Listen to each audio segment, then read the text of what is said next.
Assalamualaikum warahmatullahi.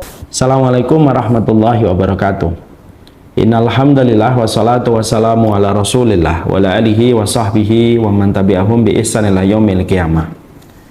Kepada seluruh para pengurus komunitas Islam Madinah yang semoga Allah senantiasa kuatkan di dalam komitmen menyebarkan manfaat dan menjadi tali simpul kebaikan bagi setiap orang yang berikutserta di dalamnya.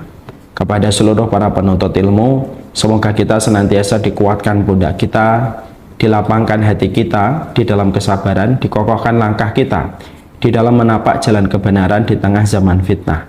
Semoga kita senantiasa terjaga dari segala macam fitnah, baik itu fitnah yang nampak ataupun tidak nampak. Semoga kita terhindarkan dari kebodohan, semoga kita terhindarkan dari jalan menyimpang, dan semoga Allah senantiasa memberikan kemudahan kita di dalam menjalankan kebaikan. Inilah yang menjadi harapan kita. Semoga kita termasuk orang yang diselamatkan pada zaman fitnah. Semoga kita tetap berkomitmen untuk mengikuti sunnah Rasulullah SAW, walaupun kita belum pernah berjumpa dengan baginda Nabi SAW. Karena orang yang komit terhadap sunnah, walaupun dia tidak pernah bertemu dengan Nabi, maka beratnya sunnah yang dia kerjakan menjadikan dia mendapatkan pahala yang besar di sisi Allah Subhanahu wa Ta'ala. Semoga Allah memberikan kekuatan itu di dalam perjalanan kehidupan kita. Alhamdulillah, tentunya senantiasa kita bersyukur kepada Allah atas apapun yang Allah berikan kepada kita. Siapapun yang merenungi setiap nikmat yang sudah Allah berikan kepada kita menjadikan kita gampang untuk bersyukur. Yang menjadikan kita susah bersyukur kalau nikmat yang kita hitung itu berdasarkan nikmat yang diperoleh orang lain, maka menjadikan kita tidak akan gampang untuk bersyukur pada apa yang kita dapatkan pada kehidupan kita. Tapi kalau kita bersyukur dengan apa yang sudah Allah berikan kepada kita, maka itulah yang menjadikan hati kita mudah untuk bersyukur kepada Allah atas semua yang Allah berikan pada kehidupan kita. Allah mungkin tidak memberi apa yang kita butuhkan, Allah mungkin tidak memberi apa yang kita inginkan, tapi sejatinya Allah pasti memberi apa yang kita butuhkan. Betapa kita beruntung memiliki Allah. Walaupun kita sering bermaksiat, tetapi Allah tetap sempurna memberikan kenikmatan. Berapa banyak manusia bermaksiat di dalam kamar, tetapi Allah tetap mengirimkan oksigen kepadanya walaupun di dalam kamar dia sedang bermaksiat. Berapa banyak orang yang duduk di atas meja, dia mencuri uang rakyat dan akhirnya melakukan korupsi, tapi Allah tetap sempurnakan minuman untuknya dan Allah sempurnakan nikmat untuknya ketika dia berjalan pada hari itu. Disitulah kita paham kalau Allah itu hanya memiliki sifat pemberi. Mungkin siapapun yang bermaksiat setelah mereka diberi, mereka langsung merasakan adab. Tapi ketika kita mendapati Allah bukan hanya memberi, Allah itu bukan hanya memiliki sifat Al-Wahhab, Allah itu memiliki sifat Ar-Rahman, di samping Allah memiliki sifat Al-Wahhab, maka menjadikan kita sebagai manusia, walaupun manusia terkadang mengganti setiap nikmat dengan kemaksiatan, Allah tetap sayang dan tetap menunggu setiap dari kita untuk bertobat kepada Allah, untuk menunjukkan kepada kita betapa sempurnanya Allah ketika memberi nikmat kepada kita. Allah memberi nikmat kepada kita bukan berdasarkan ketaatan. Kalau Allah memberikan nikmat kepada kita berdasarkan ketaatan, betapa beratnya kita akan merasakan kenikmatan dalam hidup karena kita banyak sekali meninggalkan ketaatan. Allah tidak menahan nikmat itu karena dosa. Kalau Allah itu menahan nikmat karena dosa, berapa banyak kenikmatan yang Allah tahan dari kita karena dosa kita. Tapi Allah dengan sifatnya yang sempurna tetap memberikan nikmat kepada kita. Walaupun ketaatan sering kita tinggalkan, walaupun dosa sering kita terjang, sekali lagi menunjukkan betapa sempurnanya Allah ketika sudah memiliki sifat memberi nikmat kepada setiap hambanya dan setiap makhluknya. Semoga kita termasuk orang-orang yang betul-betul bersyukur kepada Allah atas nikmat yang Allah berikan. Merasakan betul hati kita, betapa beruntungnya hati kita memiliki Allah. Walaupun kita masih banyak kurangnya, walaupun kita masih memiliki banyak khilaf di dalam perjalanan kita memberi makna pada setiap nikmat yang Allah berikan pada kehidupan kita. Semoga Allah tolong kita untuk bersyukur. Semoga Allah tolong kita untuk senantiasa kita berterima kasih. Semoga Allah tolong kita dan tuntun kita. Semoga kita mengganti setiap nikmat yang kita dapatkan dengan ketaatan yang kita lakukan pada perjalanan hidup kita. Kepada Allah kita bersyukur, dan kepada Allah kita menggantungkan segala urusan kehidupan kita. Amin insyaallah. Ada sebuah kata yang layak menjadi sebuah perenungan. Siapapun yang membenci siapapun yang membenci kemaksiatan, siapapun yang membenci kematian, maka dia terkena sebuah dosa yang besar. Siapapun yang takut pada kematian, maka itu merupakan bagian dari sebuah kewajaran fitrah. Tapi siapapun yang mencintai kematian, maka dia mendapatkan keutamaan ketika Allah akan senang berjumpa dengannya. Ini merupakan sebuah kata yang memberikan kepada kita perenungan sangat dalam sekali. Disitulah kita paham manusia di dalam kehidupan ini ketika memandang kematian. Kalau kita sederhanakan, manusia memandang kematian itu ya ada tiga ini. Ada yang mereka benci pada kematian karena terlalu nikmatnya dia hidup dengan kenikmatan yang dia pakai untuk maksiat dan dosa. Maka mereka menjadi orang yang sangat membenci kematian, karena kematian itu akan memotong jalur kenikmatan yang sudah dia dapatkan dalam perjalanan hidup. Ada yang kedua, ada orang yang mereka memandang kematian dengan ketakutan. Takut karena dia melihat seluruh hidupnya yang telah dilewati dengan maksiat, melihat hidupnya yang telah dilewati dengan dosa. Akhirnya dia takut pada kematian karena khawatir dosa itu akan menumpuknya pada kehidupan di akhirat dan menjadikan dia celaka. Orang yang benci, orang yang takut pada kematian itu wajar, karena setiap dari kita manusia ketika mengingat dosa, ketika mengingat maksiat, pasti kita khawatir kalau dosa itu akan menyebabkan kita belum bisa beramal lebih banyak dan belum bisa bertobat lebih serius, tapi kita sudah keburu meninggal dunia, dan akhirnya kita khawatir terhadap kematian. Dan itu fitrah, dia tidak dosa tetapi juga tidak memiliki keutamaan berlebihan. Orang yang paling baik itu kelompok yang ketiga, yaitu adalah mereka yang senang dengan kematian. Mereka mencintai kematian karena mereka tahu kematian itu bukanlah sekedar gundukan tanah di dalam area kuburan, tapi mereka memberi makna bahwasanya kematian itu merupakan gerbang, dia merupakan pintu yang akan mempertemukan dirinya dengan Allah. Dan dia senang sekali kematian itu ketika menjadi pintu yang akan mempertemukan dia dengan Allah, maka dia mencintai kematian karena di balik kematian dia akan berjumpa dengan Allah Subhanahu wa Ta'ala. Allah pun lebih senang berjumpa dengannya, sebagaimana hamba itu senang berjumpa dengan Allah walaupun melewati kematian, dan dia mencintai kematian bukan karena kematiannya, tapi karena sesungguhnya di balik kematian ada sebuah pertemuan dengan Allah. Itulah yang dimaksudkan dari perkataan Rasulullah, faman ahabba liqa Allah ahabba liqa'ahu, faman kariha liqa Allah karihallahu liqa'ahu. Makanya dikatakan barang siapa mereka yang mencintai berjumpa dengan Allah, Allah lebih senang berjumpa dengannya nanti. Tapi siapapun yang dia benci berjumpa dengan Allah, Allah lebih benci berjumpa dengan dirinya nanti ketika dia mati, ketika dia tidak suka berjumpa dengan Allah melalui kematian. Inilah yang menjadikan kita paham bagaimana kita meracik seluruh ilmu, seluruh informasi untuk kita konsumsikan kepada hati kita, supaya hati kita itu minimal ketika dulunya kita takut sama kematian, lalu kita belajar menerima kematian dan menjadi step by step kita mencintai kematian. Karena apa? Racikan-racikan yang didapatkan dari ilmu yang menerangkan tentang kematian semakin menjadikan kita ingin untuk mencintai kematian, karena kematian itu bukan akhir segalanya. Kematian itu merupakan awal dari sebuah perjalanan. Dan kalau kita sikapi kematian dengan kesadaran, kita sikapi kematian dengan ilmu yang matang, maka menjadikan kita semakin tahu betapa rindunya orang yang beriman kepada kematian, karena di balik kematian ada sebuah kehidupan yang panjang. Berulang-ulang saya sering menyampaikan kepada kita semuanya, kita tidak akan pernah menemukan sensasi kebahagiaan kalau orang sudah mencintai kehidupan di balik kematian. Dan orang itu akan selalu berada di dalam kondisi kesengsaraan kalau dia mencintai kehidupan di balik kehidupan yang sempit. Nah, inilah yang menjadikan kita paham sekali, mencintai kematian itu sebuah keutamaan. Mencintai kematian itu menjadikan Allah mencintai pertemuan dengan kita. Tetapi mencintai kematian itu bukan sesuatu yang sifatnya instan, bukan sesuatu yang didapatkan begitu saja, tapi harus diusahakan. Harus ada step by step yang harus dikerjakan dan dilakukan sampai kita mampu mencintai kematian dengan seluruh ilmu yang telah membantu kita mengenali tentang kematian itu. Nah, inilah yang menjadikan kita membahas kitab At-Tadhkirah.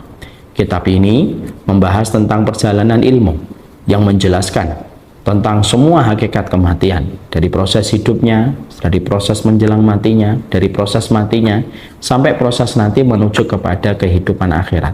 Supaya kita ketika semakin memahami tentang kehidupan setelah kematian, maka kita pun tahu kematian itu adalah sebuah awal dari perjalanan panjang pada kehidupan di akhirat. Maka itulah yang menjadikan kita sekali lagi mengatakan, membenci kematian dosa besar, takut pada kematian kewajiban yang fitrah, mencintai kematian itu anugerah besar, karena dibalik orang yang mencintai kematian ada sebuah pertemuan yang Allah cintai, bertemu dengan orang itu ketika orang itu mencintai kematian, ketika dia paham di balik kematian adalah jembatan yang berjumpa dengan Allah. Kita akan melanjutkan perjalanan kita untuk membahas tentang bagaimana tentang hari kiamat. Tentunya nama-nama hari kiamat ini mendapatkan porsi penjabaran dan penjelasan cukup panjang yang disampaikan oleh Imam Al-Qurtubi. Kita bahas satu persatu setidaknya supaya kita memahami hakikat hari kematian itu apa saja, supaya tidak terlalu minimalis kita memahami kematian, bahwasanya kematian itu, bahwasanya hari kiamat itu hari ditiupkan sangkakala oleh malaikat Israfil. Itu merupakan pemahaman terlalu minimalis, dan tentunya tidak boleh kita hanya menggunakan pemahaman itu terus-menerus dan tidak bertambah referensi kita. Kemarin kita telah membahas bahwasanya setidaknya ada 3 pembahasan pada pertemuan kita yang sebelumnya. Sesungguhnya hari kematian itu disebut dengan hari kiamat itu disebut dengan Yaumul Azifah, yaitu adalah hari yang begitu dekat. Bahwasanya tidak dikatakan bahwasanya kiamat itu dekat oleh Allah di dalam sifatnya yang Allah sampaikan, supaya setiap manusia selalu mempersiapkan setiap waktu, setiap saatnya untuk mempersiapkan dan menghadapi hari kiamat ketika datang. Kalau ada yang mengatakan, Ustadz, bukankah kiamat masih panjang? Kiamat itu dekat. Bukankah kematian kita merupakan kiamat kecil? Faida mata, kalau seseorang itu meninggal dunia, qamat kiamatuhu, maka telah datang kiamatnya. Maka itu menunjukkan bahwasanya kiamat itu sejatinya dekat. Supaya kita tidak bersantai-santai, supaya kita segera mengambil amalan-amalan terbaik ketika kita memahami bahwasanya Allah menjelaskan tentang hari kiamat itu merupakan hari yang dekat. Ini sudah kita sampaikan. Kemudian kita juga memahami bahwasanya hari kiamat itu adalah yaumul ma'ab, yaitu tempat kita kembali. Bahwasanya ini merupakan tempat kembalinya setiap manusia dan setiap makhluk. Tidak ada yang tidak kembali. Siapapun makhluk, bagaimanapun kondisi matinya, bagaimanapun keadaannya ketika dia mati, maka dia tetap kembali kepada Allah. Tidak ada makhluk yang mengalami kecelakaan, na'udzubillah min dzalik, dengan segala kondisi yang mengerikan dan mengenaskan. Dia pun akan kembali kepada Allah, karena hari kiamat merupakan hari yang Allah jadikan hari itu menjadi tempat kembali setiap manusia, dan tidak ada satupun manusia yang luput ketinggalan lalu tidak dibangkitkan pada waktu hari kiamat telah ditegakkan oleh Allah. Karena ketika ada manusia sampai luput dalam pengadilan dan tempat kembalinya kepada Allah, berarti menunjukkan Allah tidak sempurna, dan Allah mustahil tidak sempurna dalam setiap sifat yang Allah telah tetapkan. Salah satunya perkara besar tentang kaitannya pada urusan kehidupan hari kiamat. Kemudian kita telah mempelajari Yaumul Qadha. Sekarang mari kita mempelajari bahwasanya hari kiamat itu disebut pula dengan Yaumul Wazni. Bahwasanya hari kiamat itu disebut oleh Allah dengan hari Al-Wazn. Al-Wazn adalah hari timbangan. Karena ini merupakan sebuah hari besar. Bahwasanya pada hari kiamat, maka Allah itu akan menegakkan sebuah makhluk yang bernama mizan. Mizan itu merupakan timbangan, di mana fungsi dari benda ini atau makhluk ini yang diciptakan oleh Allah untuk menimbang seluruh amalan manusia yang pernah dia lakukan di sepanjang hidupnya. Tentunya mizan ini merupakan sebuah ketetapan dari sebuah perkara gaib pada waktu bahwasanya perkara mizan itu termasuk salah satu perkara yang ada pada keimanan pada hari akhir. Bahwasanya salah satu konsekuensi iman kepada hari akhir adalah mengimani adanya mizan pada kehidupan manusia. Mungkin ada di antara kita yang bertanya, kenapa sih di pengadilan Allah kita ini tetap harus ditimbang, Ustaz, amalan kita, kitab kita, ataupun orangnya yang ditimbang? Kenapa tetap ada timbangan yang Allah tegakkan pada waktu hari kiamat?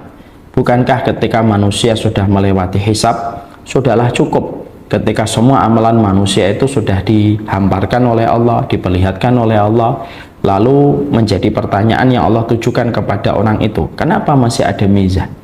Maka dijawab oleh Syekh Utsaimin, tidaklah mizan masuk dalam perkara iman kepada hari akhir, dan mizan itu prosesnya setelah manusia melewati hisab di hadapan Allah lalu beralih menuju kepada mizan, maka mizan itu tetap diselenggarakan oleh Allah, tetap digelar oleh Allah untuk memberi kepada kita sebuah makna bahwasanya semua manusia itu akan diadili seadil-adilnya sampai ketika mereka melakukan apapun setelah mereka dihisab oleh Allah, itu pun tetap ditimbang supaya tidak ada manusia yang terzalimi pada hari itu. Itu yang kita harus paham, ya. Kita tentunya paham sekali kalau kita membeli sesuatu, ketika kita membeli barang, maka biasanya ketika kita sudah bisa memperkirakan barang ini kira-kira beratnya berapa, tapi kenapa kita masih tetap harus timbang? Karena kita ingin betul-betul meyakinkan bahwasanya ukuran benda yang kita akan beli sesuai dengan timbangan yang kita inginkan. Timbangan itu ada di pasar, timbangan itu ada di toko, timbangan itu ada di tempat-tempat quality control, supaya memastikan bahwasanya benda yang kita timbang sesuai dengan keterangan yang tertera di dalamnya. Itu sama dengan mizan. Mizan itu diletakkan oleh Allah karena sesungguhnya Allah yang meletakkan mizan supaya tidak ada satupun makhluk ketika mereka disidang oleh Allah lalu mereka merasa terzalimi karena ada satu amalan yang belum dihitung, karena ada satu amalan yang belum dihisab, ada amalan yang belum mendapatkan balasannya, supaya setiap manusia betul-betul sempurna mengimaninya dan tidak ada lagi tuduhan yang diarahkan kepada Allah ketika manusia diadili dengan seadil-adilnya dengan pembagian, dengan penetapan mizan yang Allah letakkan dalam kehidupan setiap manusia. Apakah orang kafir termasuk juga di mizan? Apakah orang kafir juga harus ditimbang, Ustaz? Bukankah mereka sudah jelas pasti menuju ke neraka? Ketika Allah menyampaikan kepada kita di dalam surat Al-Bayyinah, innal ladzina kafaru min ahlil kitab wal musyrikin fi nari jahannama khalidina fiha. Sesungguhnya orang-orang ahlul kitab dan orang-orang musyrik, mereka berada di dalam neraka dan mereka kekal di dalamnya. Apakah setiap orang kafir yang mereka sudah dinas bagaimana mereka itu berada di dalam neraka, mereka juga harus tetap melewati mizan? Jawabannya iya. Orang kafir pun, walaupun mereka sudah dinas, sudah dikabarkan dan ditetapkan, kalau mereka membawa kekafiran, kalau mereka membawa kesyirikan sampai mati, maka mereka berada di dalam neraka, tetapi mereka tetap melewati mizan. Kenapa mereka orang kafir tetap melewati mizan? Supaya tidak ada alasan dan celah bagi orang kafir untuk menuduh Allah tidak adil pada kehidupan mereka. Dan itulah hikmahnya kenapa mizan itu diletakkan dan kenapa hari kiamat itu disebut dengan yaumul wazni. Karena sesungguhnya tidak ada satu hari di mana Allah memperlihatkan mizan makhluk yang Allah ciptakan kecuali pada hari kiamat. Hari ini mizan berada pada satu tempat, tidak ada yang tahu kecuali hanyalah Allah Subhanahu wa taala. Makanya Allah lalu menyampaikan kepada kita di dalam surat Al-Anbiya ayat yang 47, wa nadha'ul mawazinul qista liyaumil qiyamah fala tudlamu nafsum syai'an wa in kana misqala habbatin min khardalin ataina biha wa kafa bina hasibin. Allah mengatakan, dan kami tegakkan timbangan yang adil pada waktu hari kiamat sehingga tidak ada satupun orang yang dirugikan walaupun amalannya sedikit. Jika amalannya hanya seberat biji dzarrah sekalipun, pasti kami akan mendatangkan pahalanya dan cukuplah kami pembuat perhitungan. Masya Allah ya. Dibuka surat Al-Anbiya 47. Pada surat Al-Anbiya 47 kita mendapati betul, Masya Allah ya, bahwasanya Allah itu sering sekali menyampaikan kepada kita di dalam Al-Quran, barang siapa amalan kalian walaupun seberat biji darah sekalipun, pasti kami akan berikan pahala. Ini menunjukkan kepada kita bahwasanya Allah itu betul-betul maha berterima kasih. Allah itu asyakur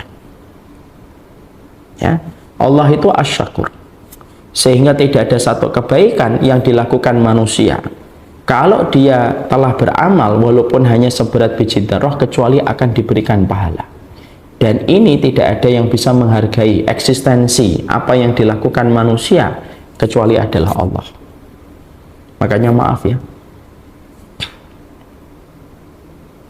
kalau kita mengharapkan eksistensi kita dari manusia biasanya sering kecewa. Tapi kalau kita menyadari bahwasanya eksistensi kita tidak ada yang bisa memberikan respect dari apa yang kita lakukan secara maksimal, kecuali adalah yang memberikan respect itu dan memberikan balasan yang terbaik itu Allah, walaupun kebaikan itu hanya seberat biji darah. Karena apa? Tidak setiap orang bisa menerima kebaikan yang kita lakukan kecuali Allah. Semua kebaikanmu walaupun hanya seberat biji darah sekalipun diterima sama Allah dan diganti oleh Allah ketika diletakkan di atas mizan. Kita ya, saya ambilkan sebuah contoh gampang. Kita kalau pergi lalu melewati perempatan jalan, ada polisi cepek, walaupun namanya cepek, jangan pernah berani memberikan cepekan kepada tukang cepekan di perempatan jalan.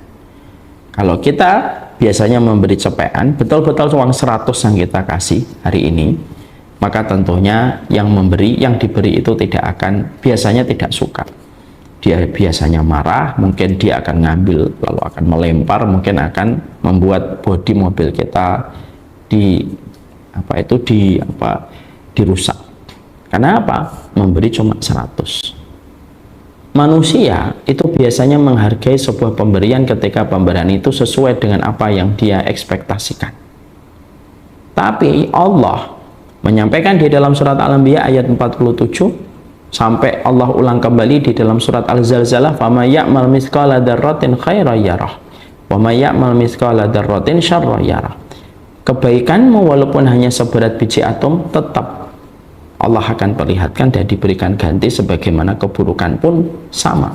Itu memberi arti kepada kita bahwasanya Masya Allah ya, berarti kalau kita beramal kepada Allah, amalan kita kepada Allah tidak ada satupun yang terlewatkan, dan tidak ada yang memiliki timbangan untuk mengukur amalan kita walaupun kecil kecuali timbangan yang dimiliki oleh Allah yang disebut dengan mizan.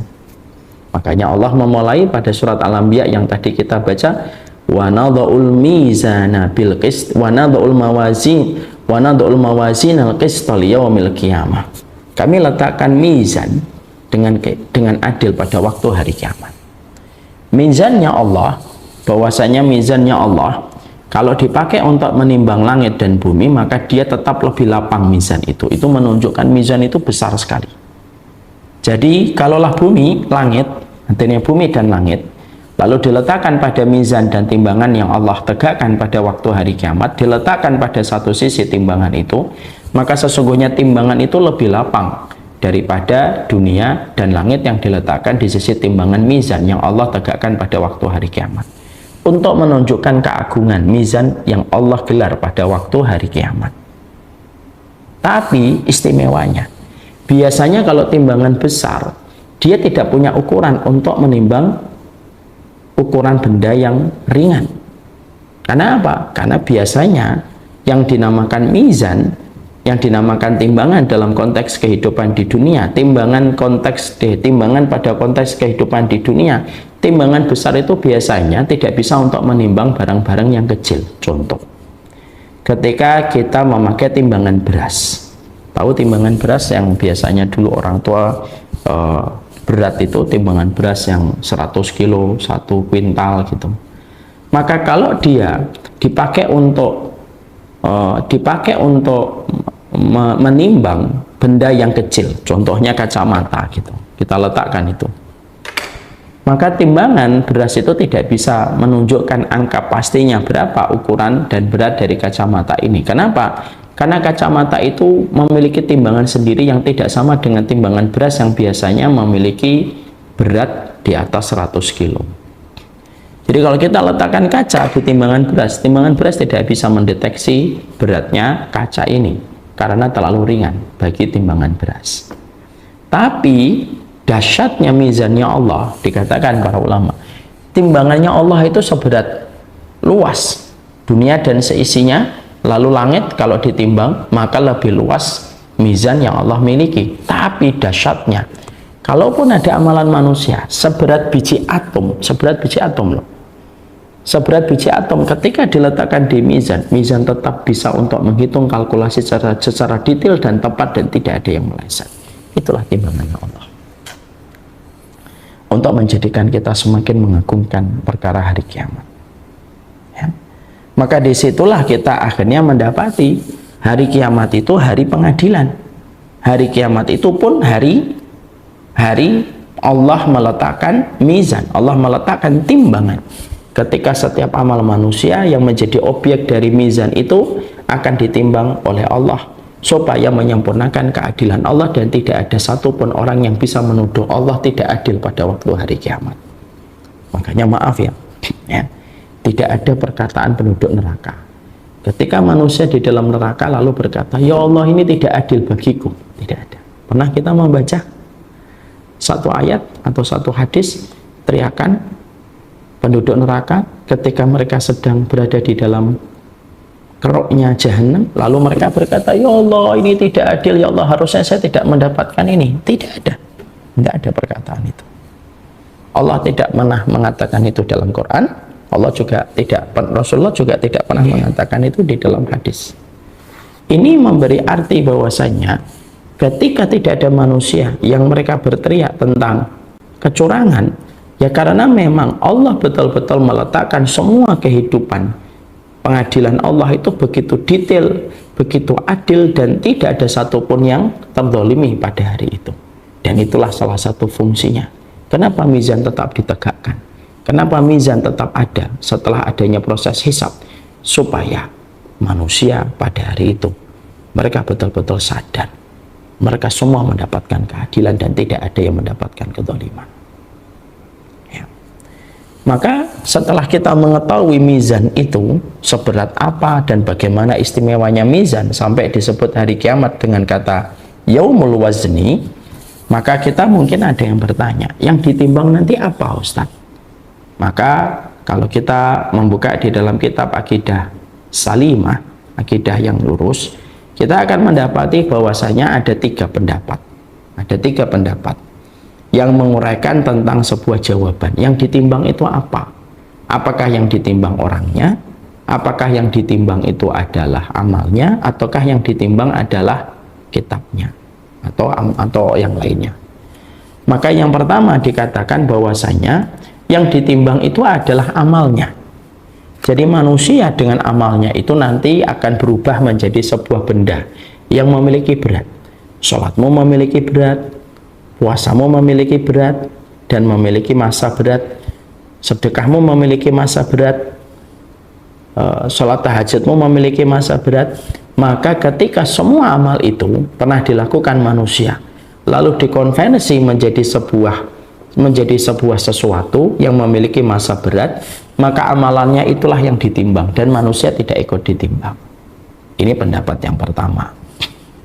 Maka kita mendapati di dalam beberapa hadis, salah satunya dikatakan oleh Imam Ibnu Hajar Al-Asqalani, ma min syai'in athqalu fil mizan illa husnul khuluq.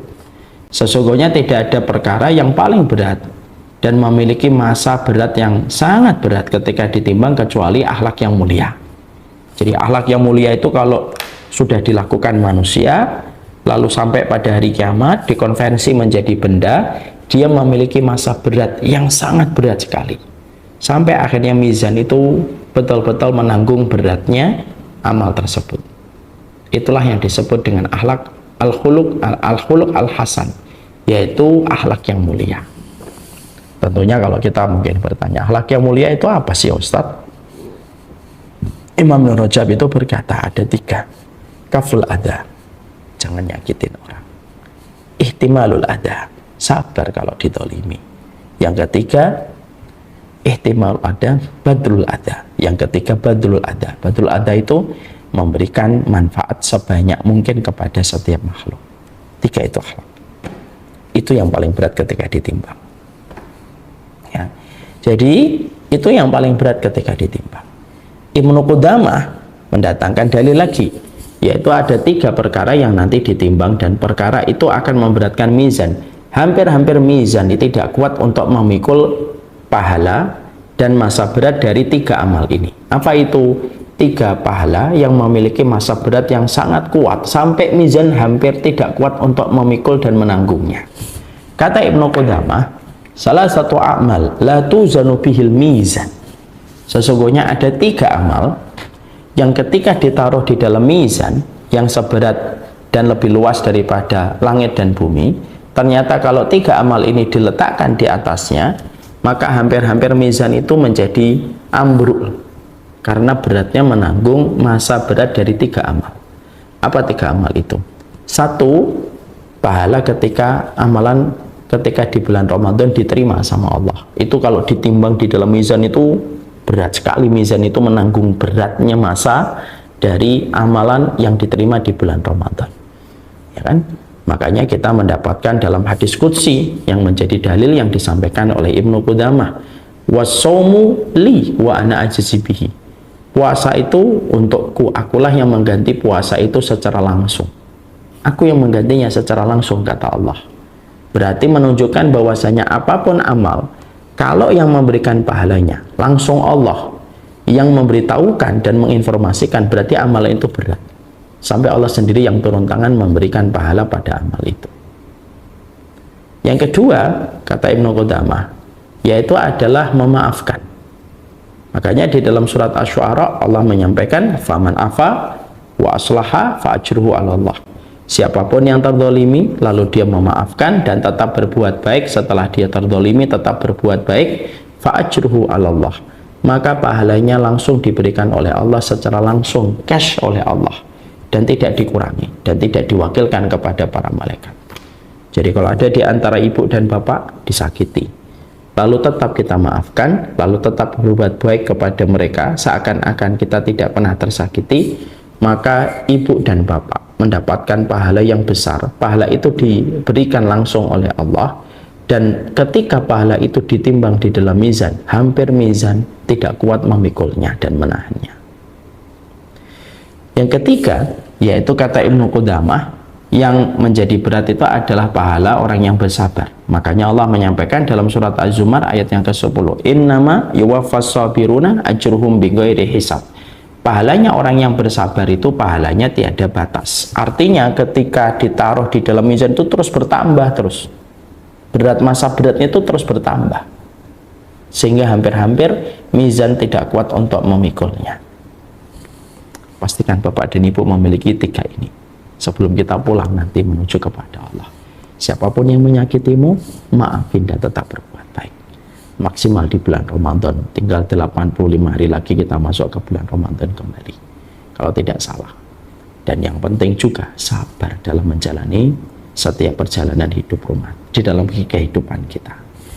Maka itu menunjukkan kepada kita, perkataan Ibnu Hajar, perkataan Ibnu Qudamah merujuk kepada kita tentang satu arti, bahwasanya ketika manusia nanti setelah mereka melalui proses pengadilan Allah, berjumpa di dalam hisab, maka proses selanjutnya adalah ditimbang. Dan ketika yang ditimbang itu bukan orangnya, tetapi amalannya.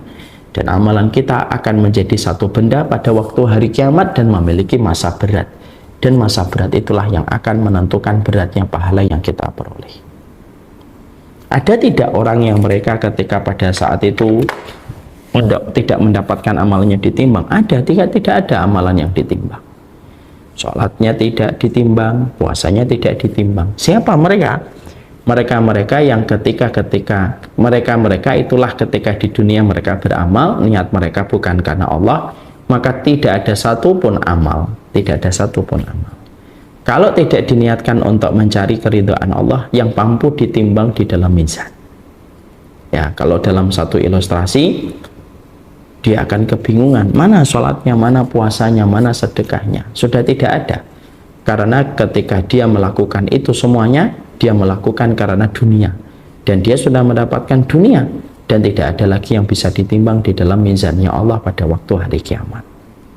Itulah yang dimaksudkan oleh Allah di dalam surat Hud 15 dan 16. Allah berfirman, A'udzubillahi minasyaitonirrajim. Ya. Di dalam surat di dalam ayat yang 16 itu apa itu? Surat Hud itu. Man kana yuridud dunya wa zinataha nuwaffi ilaihim a'malahum fiha wa hum fiha la yubkhasun. Ulaika alladzi laisa lahum fil akhirati illan nar wa habita ma sana'u fiha wa batilum ma kanu ya'malun. Makanya Allah menyampaikan untuk menjadi sebuah peringatan untuk kita. Siapapun yang beramal untuk dunia, hati-hati. Mungkin kita mendapatkan dunia, tapi tidak lagi tersisa pada kehidupan di pengadilan Allah di dalam timbangannya. Allah menyampaikan di dalam surat Hud 15 dan 16, barang siapa manusia tidak ada yang diinginkan kecuali adalah untuk dunia, kami berikan dunia untuknya. Kami berikan dunia untuknya, kami sempurnakan dan tidak sama sekali dikurangi sesuai dengan niat yang dia inginkan. Tapi ulaikal ladzi laisa lahum fil akhirati illan nar. Tapi nanti di akhirat tidak mendapatkan apapun kecuali neraka. Sia-sia apa yang mereka lakukan, batal atas apa yang mereka usahakan. Artinya, sholatnya, puasanya, sedekahnya, hajinya, umrohnya, ketika semuanya diniatkan untuk dunia, tidak bisa dikonvensi menjadi benda yang memiliki masa berat dan tidak bisa ditimbang. Ya, itu hati-hati sama hati kita. Semua perkara itu sesuai dengan niat yang kita tanam. Makanya semoga kami para dai berdakwah semata-mata karena Allah. Setiap komunitas-komunitas yang bergerak di dalam dakwah semuanya karena Allah. Tergelincir niat sedikit saja, tidak ada yang tersisa di dalam mizan yang bisa ditimbang dari amalan kalau sudah tercampuri dengan niat selain Allah. Yang paling berat dalam perjalanan dakwah, sudah ratusan kali saya menyampaikan, yang paling berat dalam perjalanan dakwah bukan menghafalkan dalilnya, bukan menghafalkan hadisnya, tapi yang paling berat dalam perjalanan dakwah itu adalah menghadirkan hati ikhlas karena Allah kita beramal, supaya amal itu bisa menjadi benda yang memiliki masa berat ketika ditimbang di dalam mizannya Allah. Itulah yang kita harapkan dan kita doa, semoga Allah jaga amalan terbaik kita. Ada pendapat yang kedua, bahwasanya yang ditimbang bukan amalnya, tapi manusia dan amalnya jadi satu. Yang ditimbang dan yang diletakkan itu adalah manusianya. Maka yang menunjukkan itu sebagaimana dalam sebuah riwayat Muslim, ya, dikatakan oleh Rasulullah, innahu la yu'tar rajulu al-adhimu as-saminu yaumal qiyamati la yazinu indallah janaha ba'udatin. Lalu Nabi membaca sebuah ayat di dalam salah satu ayat surat Al-Kahfi 105, fala nuqimu lahum yaumal qiyamati wazna.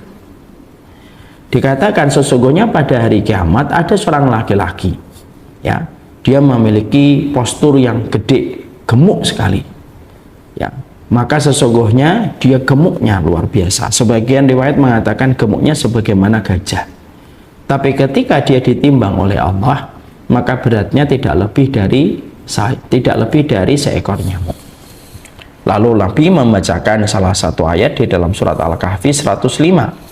Dan kami tidak mengadakan, ya, dan kami tidak mengadakan satu penilaian bagi amalan manusia pada hari kiamat itu. Ini hadis riwayat Bukhari dan hadis riwayat Muslim ini menggambarkan kepada kita pendapat yang kedua, yang ditimbang bukan akhlaknya, yang ditimbang bukan pahalanya, yang ditimbang bukan amalnya, tetapi yang ditimbang adalah manusianya. Ini pendapat yang kedua.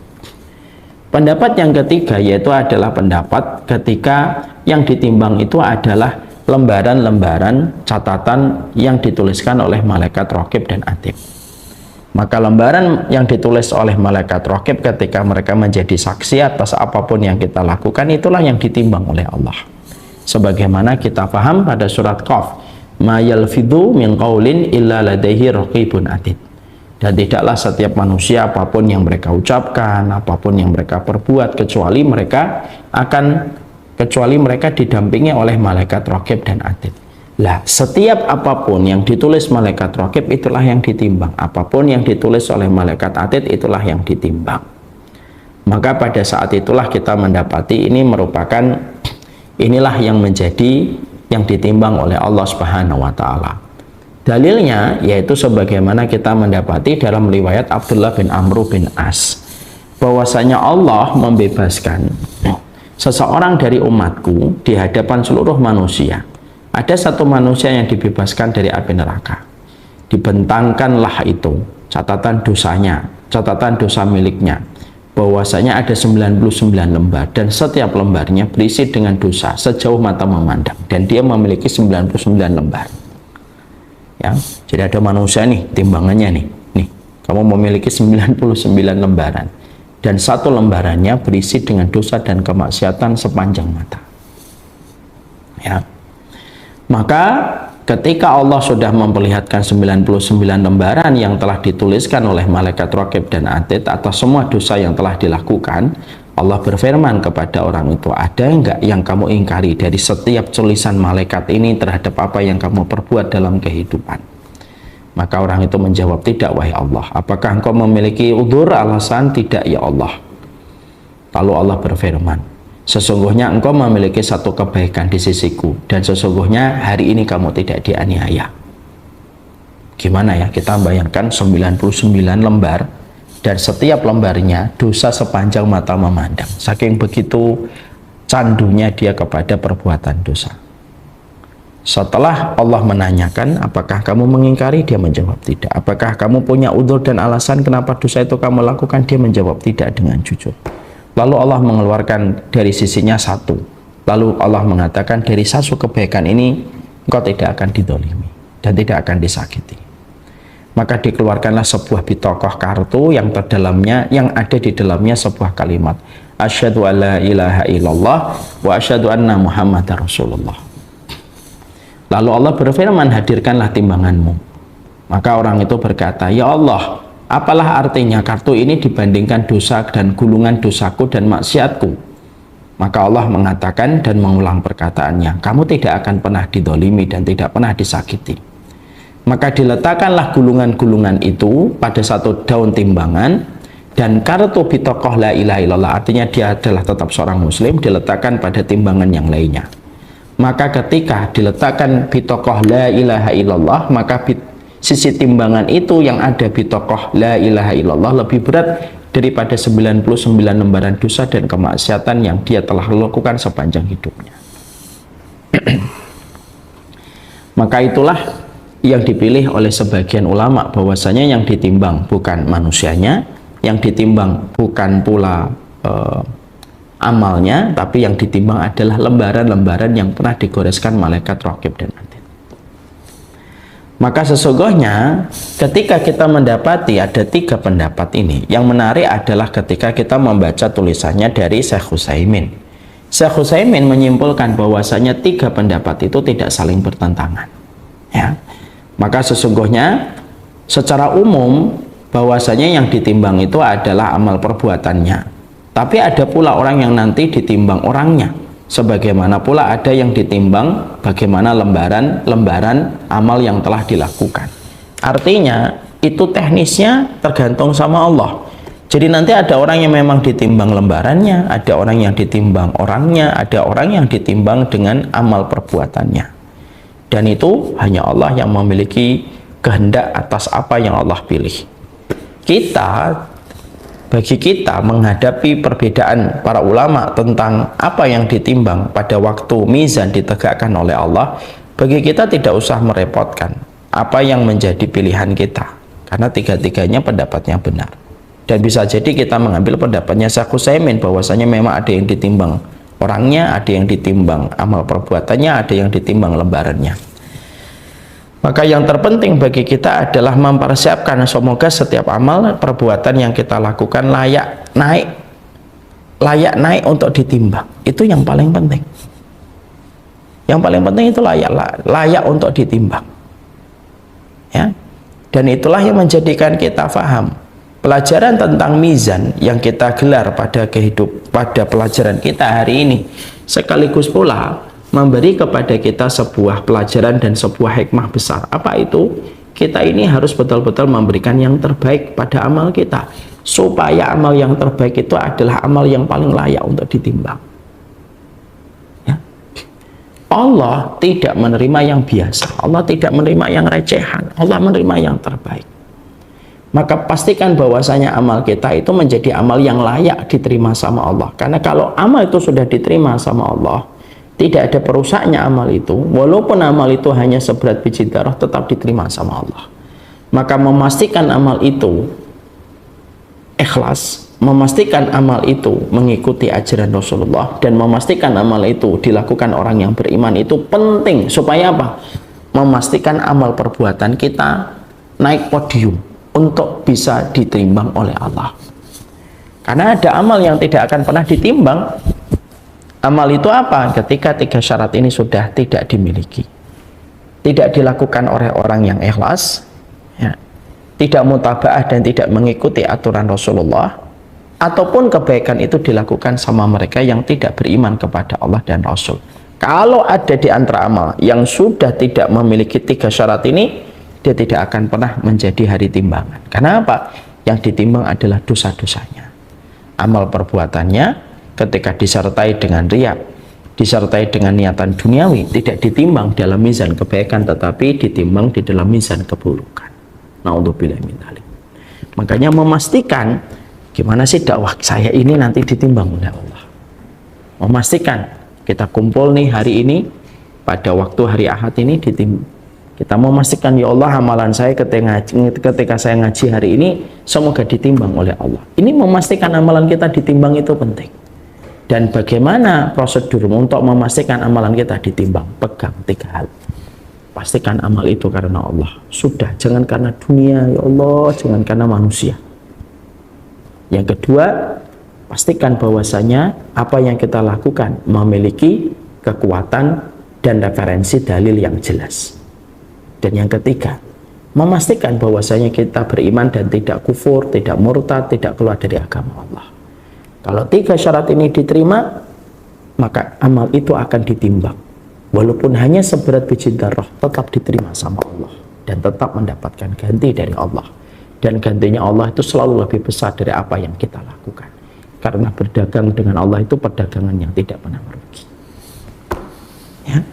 Jadi itulah yang menjadikan kita memahami perkataan dari Ali bin Abi Thalib. Ali bin Abi Thalib pernah menyampaikan di dalam salah satu asar riwayat yang datang dari beliau, kunu liqabulil amali asyaddu ihtimaman minal amal.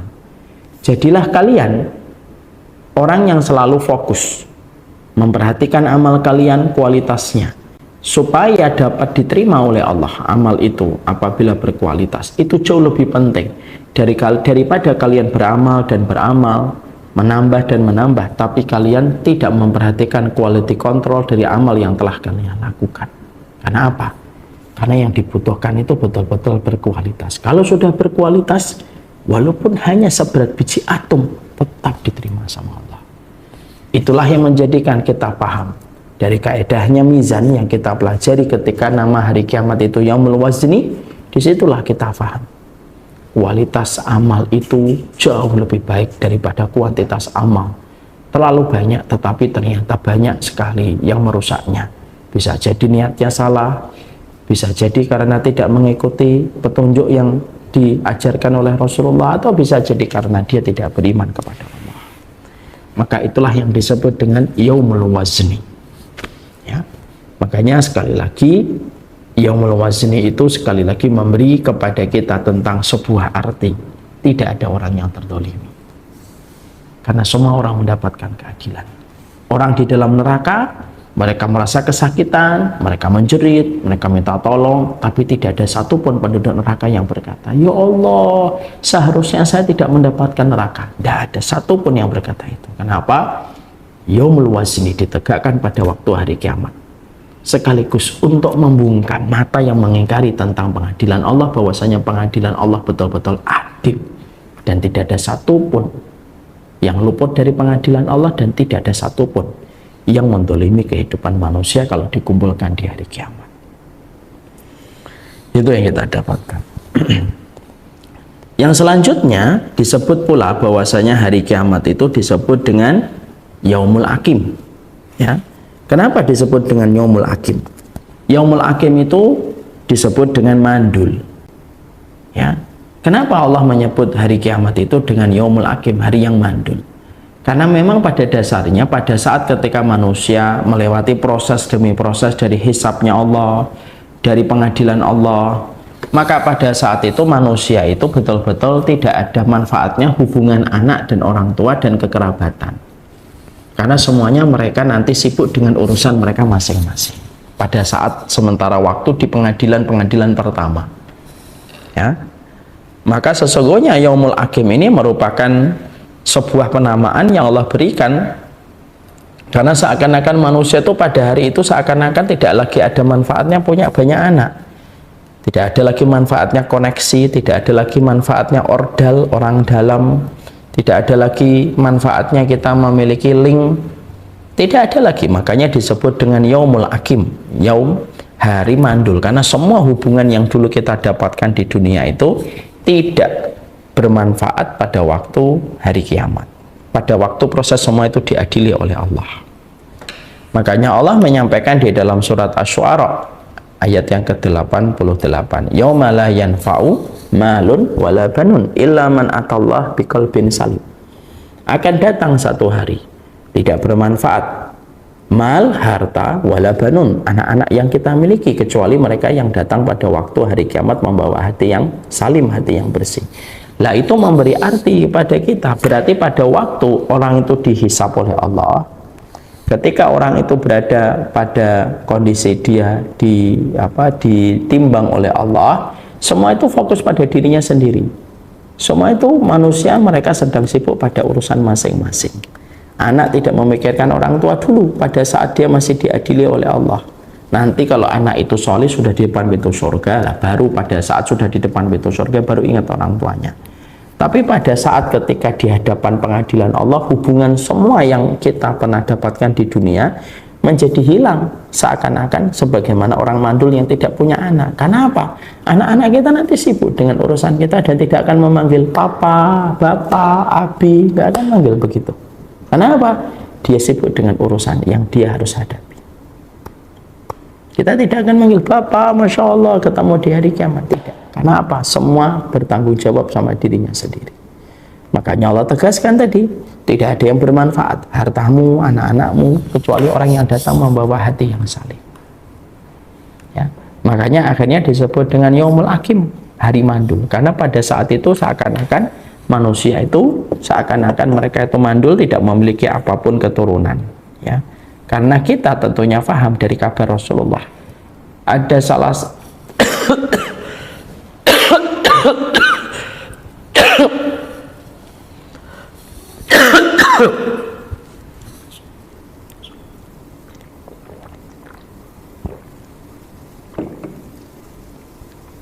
makanya ada kabar dari Rasulullah SAW. Ya, ada 3 posisi ketika manusia pada 3 posisi itu la yadhkuru ahadun ahadan. Tidak ada satupun yang ingat kecuali dia mengingat dirinya sendiri. Ketika hisab ditegakkan oleh Allah, pada saat itu tidak ada yang ingat kecuali diri mereka sendiri masing-masing. Yang kedua, ketika pembagian kitab, tidak ada yang ingat siapapun kecuali ingat dirinya sendiri. Dan yang ketiga, ketika melewati di atas sirat, tidak ada yang ingat siapapun kecuali dirinya sendiri. Nah, itulah yang menjadikan pada saat 3 perkara inilah orang tidak ada yang ingat siapapun. Tidak ada yang ingat apapun yang tidak ada yang ingat circle-nya, orang dalamnya, link-nya, hilang semuanya.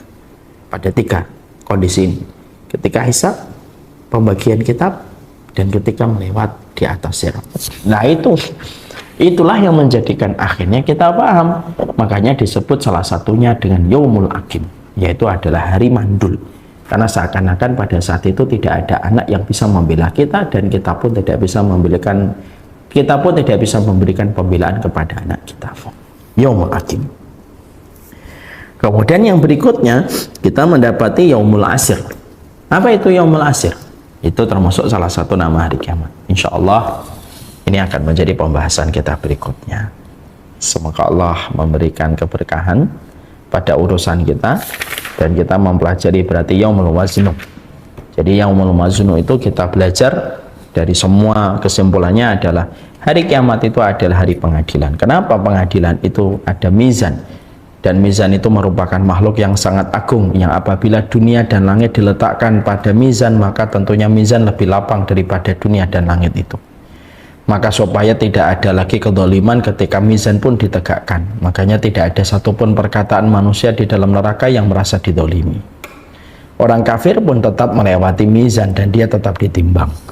Siapa yang ditimbang dan apa yang ditimbang? Ada sebagian ulama yang mengatakan yang ditimbang orangnya, ya, ada yang mengatakan ditimbang amal solihnya, karena amal solihnya nanti menjadi benda yang dikonversi memiliki masa berat.